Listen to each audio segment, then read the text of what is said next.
So, just kind of an overview. I know a lot of people are curious about a lot of things. Just I happen to be in medicine, and we're in Colorado, and I get a lot of questions about what do you see out there, what's going on, what should we do. Um, so first of all, where we live kind of up in the northeast corner of Colorado. It's a town of about 15,000 people. And where we are, it's not a lot different than it is here. There's been a few cases, maybe a few more than there have been here. Some people have died. We've had a lot of really sick people that we've seen, but um, all in all, we haven't seen just the overwhelming flood of cases as they have in some areas.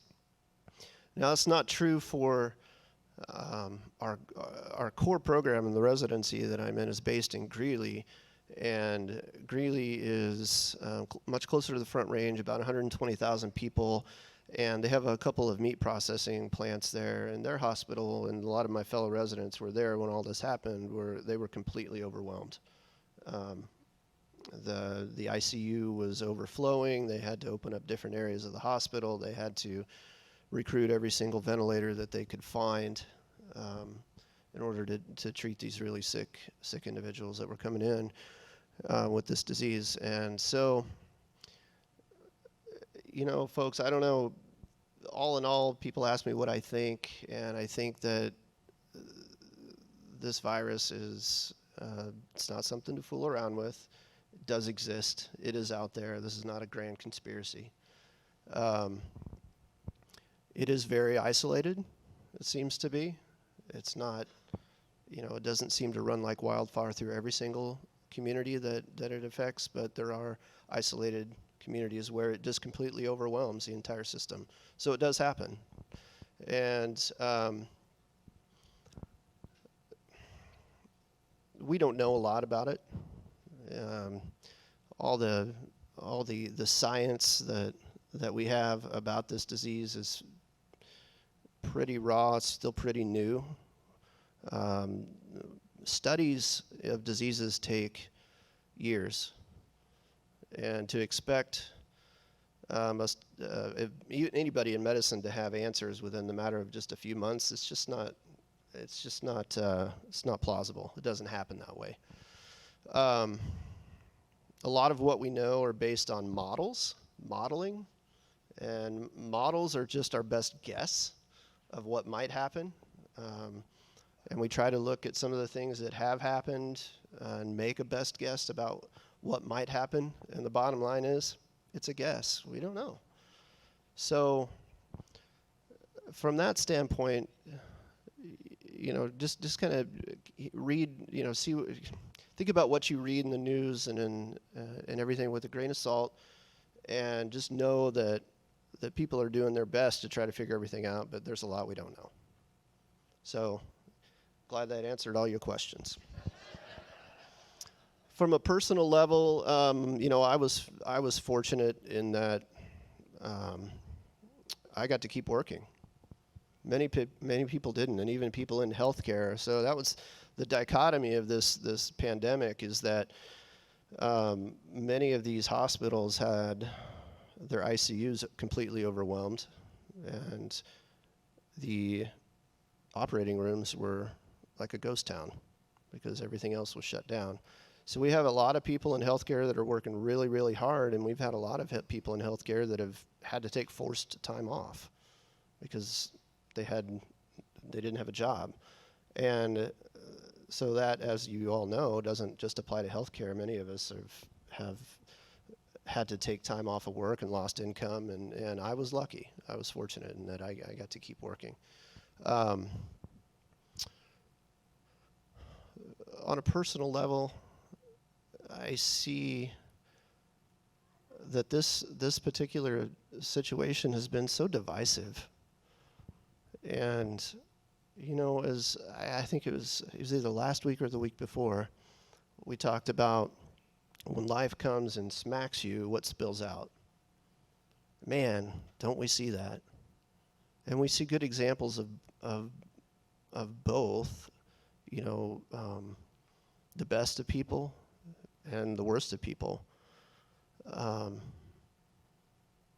we saw people taking care of their elderly neighbors. We saw them reaching out, making sure they had what they needed, checking on them. And then we saw people clearing out shelves with no thought at all for their fellow man. Hoarding up things that they probably still have at home. And for me, as I sat and thought about this situation with the illness, with the disease, and what it was doing to our society, I came to realize that, what I really personally think about the disease doesn't matter all that much. What really matters is, in this time of hardship, what's going to spill out of me? What are other people going to see in me? Are they going to see me as an eye roller, a non-believer? Are they going to see me as an overreactor? Are they going to see me as someone who treats his fellow man with love and kindness, or someone who is out for themselves and selfish and not thinking about anybody else? And I decided that I wanted to try to raise myself above the pettiness and the infighting and the arguments that have separated people, even in this room. We've had fallout from this. It's a disease that affects everyone, and we've had fallout among our family about how to treat others during this pandemic, and I think that's sad. And I want to be better than that. I don't want to cause my fellow brother or sister to stumble. And when I get knocked by life, I want good things to spill out. And that's what God was telling me through all this. And then lo and behold, we had a new crisis in this country. And we see a lot of, again, division over issues with race, a lot of strong feelings one way or the other. And it was an opportunity for us to try to talk to our children about what was going on in this country with race. And I, like many of you, grew up in rural Kansas and have lived all my life in this area, most of it, and don't really understand what it's like to grow up in an inner city, and what it's like to grow up with skin of a different color than what I have.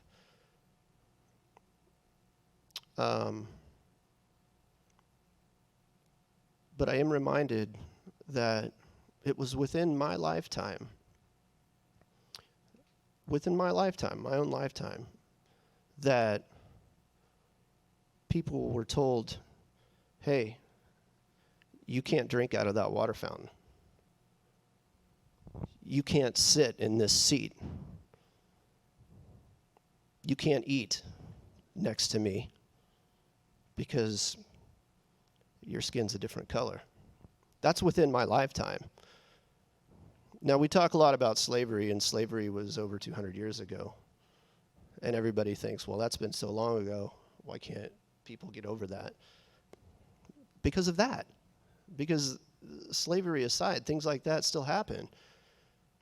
I don't ever want my attitude to be so cold as to push a brother away, regardless of the color of their skin, regardless of their viewpoints on life. We sing that, let us be a people who seek your face, O God of Jacob.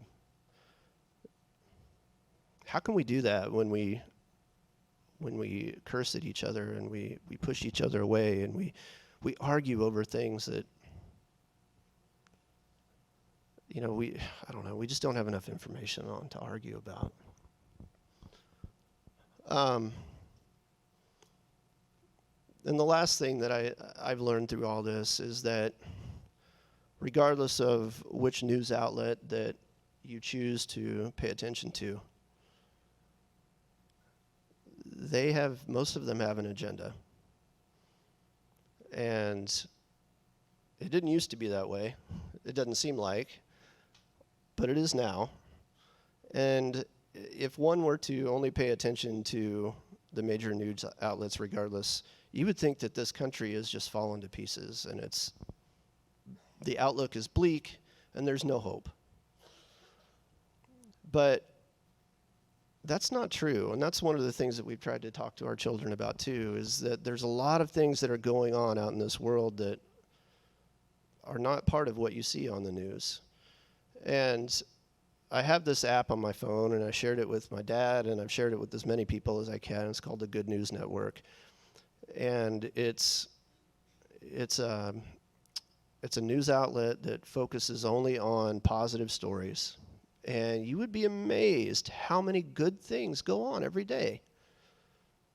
But we don't get that because we're so focused on all the negative stuff. But good things are happening all the time in this country. And I read this morning about a young man in one of the inner cities who was a person of color. And after the protest went through his neighborhood, he noticed that the place was just pretty devastated and torn up. And at 2 a.m, he took it upon himself to go out and start cleaning up.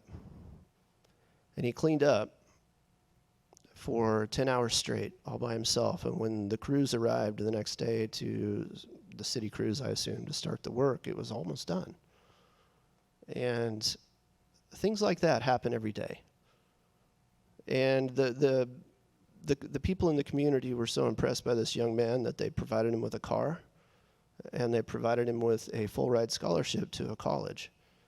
He had a plan in place to go to a stay out and work in order to save up money to go to school.